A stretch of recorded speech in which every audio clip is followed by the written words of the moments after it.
attacking doesn't seem viable. Okay, well, just like that, we find lethal. So, hello everyone. Finally, I get to play with the new set. I've been playing rotation safe decks all this time. I've been playing rotation safe for about a month, and now I can finally play with some new cards. And of course, what other archetype am I going to start off with? As if you look at my channel, Mono Black has basically been where I've been at, and I thought Rakdos was looking pretty strong to begin with. Dreamer event happens. Apparently lizards are nuts, and we're going to give it a shot. We're going to play it our own way. We're not going to be overcommittal to lizards, as you can tell right away. We do have 22 though, so it's not like they're low count in the deck. We're just not as all in as some of the other decks I saw on the release event, because we want to be a little bit more interactive and play some of the cards that have known to be strong throughout the meta until now. So where we're at is we have the Vine Lasher being a huge piece of this deck, a very important one drop, one you want to kind of get set up early if you can, because of how much things over here care about damage / crimes. But it has landfall. When the land enters the battlefield, we deal 1 damage to target opponent. That's the key thing there, that does target our opponent, triggering crimes, doing all that kind of nice stuff that we need. And to kind of help this card out, I'm playing a card that I so far think is slightly worse, is the Hired Claw. Hired Claw is a good aggressive agitator, as it can get can just be aggressive. It can get in there, it can attack, it can get bigger. It's a good card. But I opted to play a little bit more cut downs and go for the throats than stacking up on the Hired Claw and playing some of our 3 drops that we'll talk about here in a second, then going as 4 of in here. So now we'll move on. We all know what go for the throat does in cut down, so I'm not going to spend too much time on that. This is our new Burning Tree Emissary. I mean, it just is what it is, but it has an extra piece on there in the fact that we can use 2 mana, discard a card, and draw a card. But if our opponent lost life this turn, we add a black and a red, where we talked about the Vine Lasher being so important. We just play our 2 drop, then we get to play this, and then play one of our other 2 drops, or play an additional one of these, and do some shenanigans like that, where we're kind of using that 2 mana to then go for the throat something, or cut down something, and then playing a claw. So we have a lot of options with this card. Moving on to this card, the card that I would argue is the hardest one to kind of build / play around. And at the beginning of our second main phase, when an opponent lost life this turn, exile the top 2 cards of your library, choose one of them until end of turn, you may play that card. So this kind of prevents you in a way from playing your lands too early, or playing kind of creatures on your first main phase that you might want to, in order to get pings and stuff going, or if you have to cut down a creature to get creatures out of the way. Like, for example, if you have a Hired Claw and you want to attack with it, using a cut down or go for the throat, and then you attack, and then this triggers, and then you kind of lose your value, which sometimes is unpreventable. Like, sometimes you're going to lose value off this card. You just have to be willing to accept that. That is why we're a bit like stacked on 4-ofs and stuff in this deck. But this is the hardest card to kind of work around. And then we have the MVP of the deck in terms of doing everything that we want while also growing our creatures. Pay 2 life on its ward. Other creatures you control enter the battlefield with an additional 1/1 counter on them for each opponent lost life this turn. This does not specify that that creature has to be a lizard, by the way. Therefore, sometimes in our video today, Karavek enters as a 4/4. Not really something you would like to see as your opponent, where Karavek is larger than it normally was, or a Gix, which is kind of threatening, or even a Shieldred entering as a 5/6. Not that good for the home team, for sure, if that happens to you. But Kev does not care. Whenever you cast a lizard spell, it deals 1 damage to target. That's kind of the instigator, though, is if we do cast a lizard, it's guaranteed to get that 1/1 counter. But if, again, you cast, say, the Flame Gecko here, it'll deal damage. Gecko will enter as a 3/3. Now, it'll notice our opponent took damage. It'll refund that black and that red mana to allow us to then play Karavek or Gix or the Stalker, which Gav already knows that we've done damage, so it'll put a counter on any of these creatures that we play, or even a Shieldred or something like that. So it is very, very good in that regard. Other than that, we're playing Scale of Shale, which main thing is it's cheaper if we have lizards. It gives 2 Ogins, lifelink, and indestructible, just a combat trick. This is basically a hostile investigator that looks at our opponent's hand if we did damage to them. If not, they're just forced to discard, but it works out better in this deck because it is a lizard and works with the rest of our deck. Gix, we all know what that does. Karavek, we know what that does. And Shieldred the Gathering, we know what that does. So outside of that, we're playing a few new lands as well in the Village, which comes up once. This Village as well, I didn't realize they were both called Village. I would have done it differently. But if we cast a lizard with this, it gives it haste. Could be important. Or we can just target it with this and give it haste. This right here works as same as Takanumo kind of, where we're going to go grab a card out of our graveyard if we need to, and then we play 3/3 city. This card has ups and downs in this video where we can activate it, make 5 mana, or we play it early and we're upset because we don't have the colored mana. So outside of that, the intro's already pretty long, but we had some pretty good games today and kind of saw the value of playing our solid 3-drops that we've played in the past alongside the lizards. Let's go ahead and dive in. If you all enjoy my content, please consider subscribing. I truly appreciate it. Let's just head out there and lizard? Be a lizard? Lizards? What? Aggro. Hit them. Win. Maybe? Alright. Here we go. We're on the play. I mean, we have 3 mana. We have a pretty decent card. Kind of a weird card that works with, like, Karavak. If this was a Gix, you know, we'd probably be fine. The only downside is like we have to kind of hit them and then see if we want to play Karavak, which is like a weird line with this card. Might be at the beginning one of the cards that we cut first. Actually, with that, I'm going to go ahead and slow it down a bit. Take one more turn here, cast this, put a counter on it, make it larger. Deep Cavern Bat. Going to have to take my cut down. This cut down is obviously going to be the removal spell. Play this, name Blizzard. Is what it is. Already this card kind of costing a little bit. Not necessarily the worst thing in the world. Hopefully, I guess I should have waited then. Because if I hit a land here, now I'm going to be upset. Yeah. Shouldn't have played this. Just kind of fumble in the bag. I forgot that this is also colorless unless you pay 2 into it. Like, I thought if it was lizard it can tap for a mana, but I am mistaken, obviously. Now will you attack? Gain life. Sure. Another deck that's kind of primed from pre-release. There's our cavern. I should definitely just go to combat here. Attack. I have the protection spell and they don't know about it, so please block. Keep Cavern Bat can't block. Pretty excited about this block. Destructible. Now that goes away. This triggers. We hit a land. We also hit a Hired Claw. I guess I'll take land here. Play the land, and then I'll cast Karavak here. Just see what happens. And because when I cast 1/1, whenever you cast it, deals damage to target opponent. So that will actually trigger Karavak, so I can commit a crime, and then I'll have the kind of card that we want available. Even better here, we're now hitting a ton of mana. Kind of have like some good operation. Also, the fact that this puts a counter on Karavak is kind of nuts, to be honest with you. Target creature gets 2/1, gains lifelink and indestructible. So I can cast this. How do I want to do that? Let's do lizard here. Let's cast this. Karavak this. I will cast it. And then do I want to put on this? Or this? I'm okay with sending it on this, I guess. Yeah. I think getting aggressive here makes more sense.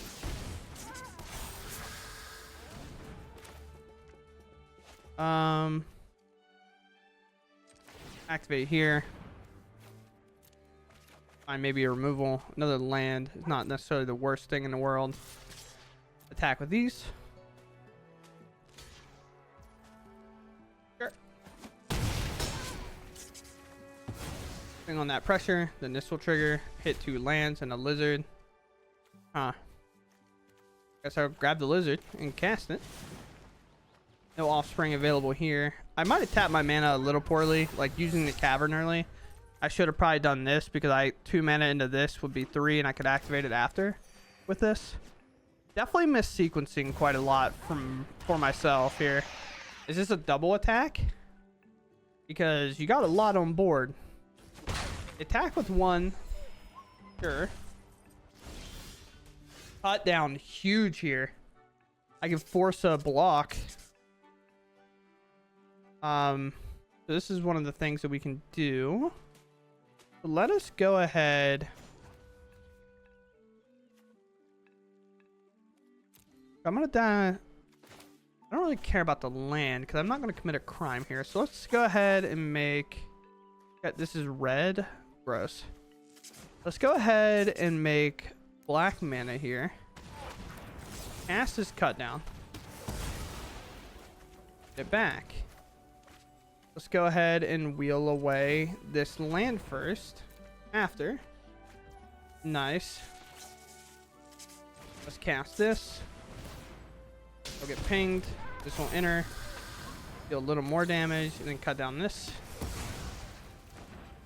Then I can go to combat. And it's pretty much a trade out situation. Not necessarily lethal, but a lot of damage. I played that game, I'm pretty sure, pretty poorly, to be honest. I didn't play quite optimally. I mean, every card I'm playing is a new card, and trying to figure out how to play this in my deck currently is a little tough. So this is game number 1 with the deck I put together. So bear with me. We're going to try to get better throughout today. Yes, sir. 4 mana is a little much, but I'm not like too opposed to it. So let's get this down. We can pump it if we want. If we can get damage, like for example, we can well, I guess we kind of can't with that. Move to combat, attack, hit. I guess I probably should have just pumped it, but I'm just gonna wait here, hold up my go for the throat, and then next turn attack, play this, and then Karavak will do. I have a plan, pretty much. Let's pop this out of our way. Oh, now that's even better. We can now move to combat, attack, ping, take the damage, play the gecko, then play the give. Now we're looking pretty good. Now I can go to combat and attack and do all that nonsense, then play Karavak after. Get a buff. That, I think, says something on it. Whenever one or more creatures you control die, create a food. That's kind of annoying. It is what it is. Don't have a way to commit a crime. I could technically target this and then go for the third if I had some weird play like that. But this is such a great draw here. I think it's 2-0. Yeah, so we definitely just move to combat. See kind of what my opponent's looking to do. I do that there. I go ahead, and this is Menace. When it attacks, the opponent loses life and you gain next life, where it's amount of squirrel, rats, and stuff. I guess I just like let it ride. I just don't worry about it. And then I just play Karavak. Then I just end turn, and now I hold up protection here. I thought this was Death Touch. I'm thinking of the wrong one. Well, now they're going to make foods after food after food. They play a second one of those. Okay. Well, attacking doesn't seem viable. Okay. Well, just like that, we find lethal. So, kill and kill. This is why I played Karavak in this deck over some of the iterations I've seen for situations like that. So we have 7, 8, 9, 10. And then this will also ping them for 1 when I attack. So it is 1 lethal. Submit 0. Exacxies. Look at that, chat. Karavak showing why, even in this deck, we should probably consider playing it. Also, the fact that, like all of our creatures, run the same color that is required. This is where this land's becoming a little worse for wear here. The fact that it just doesn't make a colored mana for the creature type you name. It was like good the 1 turn we had it, but I think, I mean, can I afford to keep this? I mean, I guess this comes in untapped, so it's like not the worst. I'll try it. There's definitely a stress test hand on this card, and that's also kind of whack. Pass. Fatal passes, the lane will come in tap. Carrot Cake. Carrot Cake. Do it after they scry, so they have as little information as possible. You grab a swamp here. Makes the most sense to me. Blizzard. Then I'm just forced to kind of hold. I don't know what this is.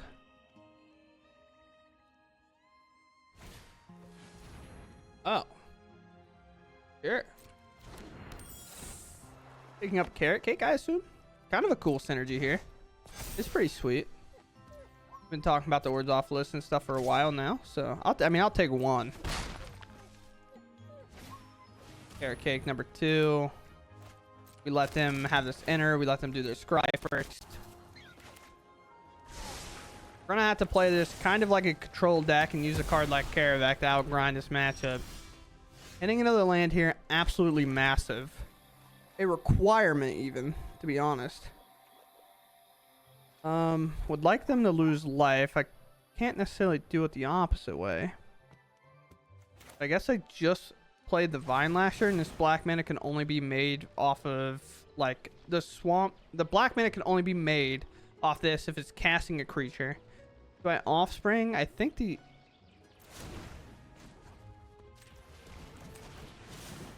normal cast, please. That's something you got to watch out for, because this has more utility on it. It's going to want to not use it over a normal swap, it seems. Sure. Card a blast from the past, if you would. We're just waiting for them to kind of set a creature in that matters. I haven't quite done that yet. Over time, we could probably work this out. If you try to equip this thing, I'll remove the creature they do it to, so I have to pay the extra.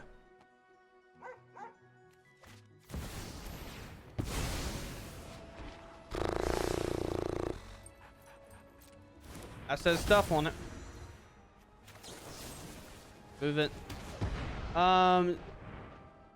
Then if so, there was no. Oh, that's disgusting. That doesn't work like that. Oh, it doesn't enter with the counter, so it didn't do anything. That card might suck, chat. That card might suck. Be honest with you, I don't know if I like that. I'm not a fan of that at all. To kind of commit which one I want here. About to just play this for value, I guess. They reveal their hand, you choose not gonna. If they just discard a card, there's one card in hand, so yeah, we just do it this way then. We'll play this guy and then we'll just play this, and they'll just be forced to discard the last card. Like, we don't get to see it, but they still have to discard it, right? So it doesn't really matter. And now their hand's pretty empty-handed. I like their deck though. I think the deck's super sweet. I have to discard one of these. I probably just keep the Mentor, right? Because it's got way more value. Even though, like, that other card's technically better. But this is also not a legendary. Or this is legendary and this isn't. So, like, if I kept that and I drew another one, like, it just feels that much worse, right? So, use this here. Play this. We get our value, like we said. They're not really going to look to block. They're most likely trying to sack this at end step here. We double attack. We ping them. This will trigger. And then we can see if we hit something, preferably looking for 2 lands off the top.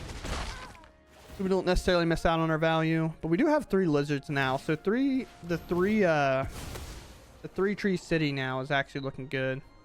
Without seeing the rest of what's happening, I'm surprised they cracked that. Double bottom. We get what we want, but I would have preferred a swamp. I don't think I actually... Did I adjust my mana to be accountable for this? I couldn't have played this because this only makes 1 color. So Wicked Roll token. This is now a little bit bigger. Create a Wicked Roll. Doesn't really do much. If they attack, I'll probably block. If they don't attack,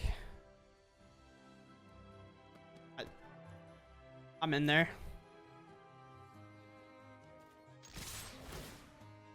They block my 1/2. I then pump it. Don't block. Good luck to pump it anyway, but I can just wait. We'll trigger. I don't want to overload it because it's going to get a little bit tough. I guess I just take cut down. I cast cut down. Make a food. They sack their food. Sure. I was trying to look at my graveyard. Sure.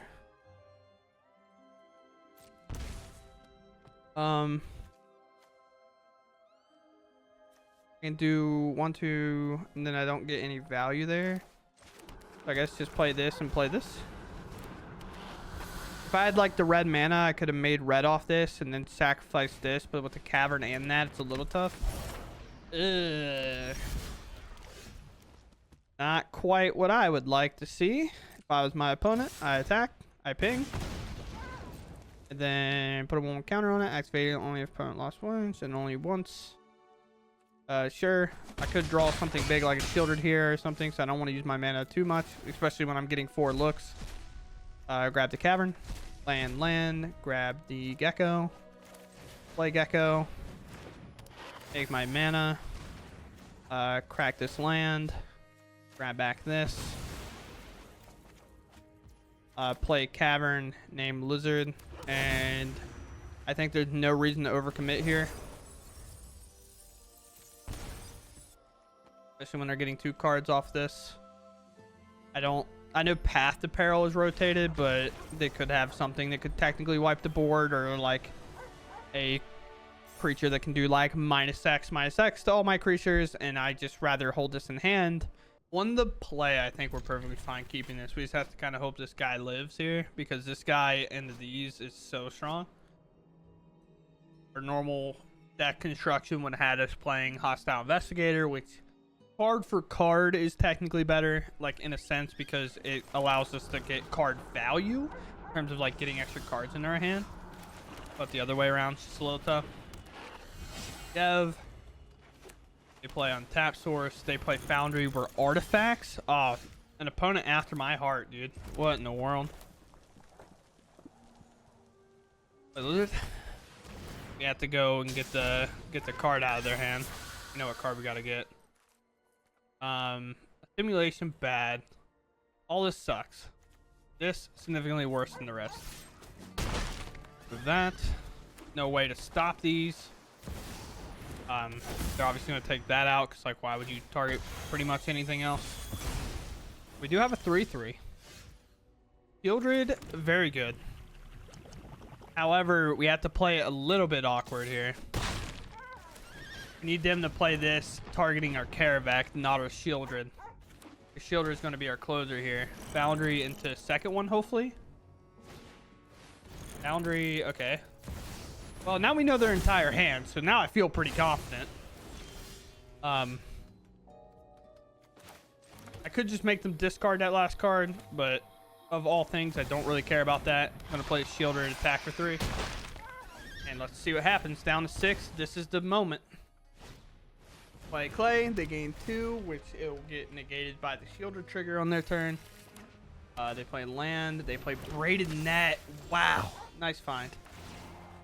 Does Scales give hexproof?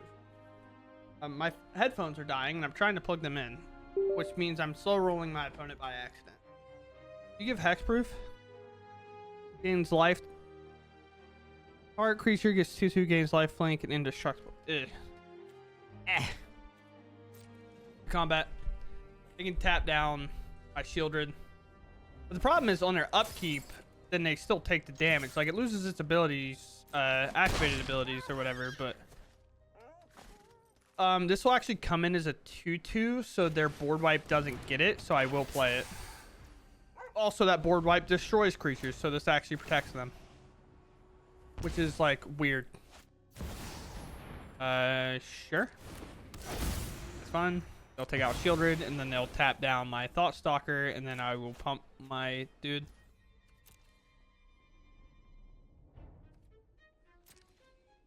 They don't have the. They do have the mana. They're gonna make a huge creature here, huh? It actually works out for them. What are you exiling though? You have to exile 2. You should just exile another Foundry. Yeah, there it is. That's tough. I mean, I have ways to win this game. It's just gonna be hard to do it. That is one of them. There's a combat. Force him to tap a creature down. Yes.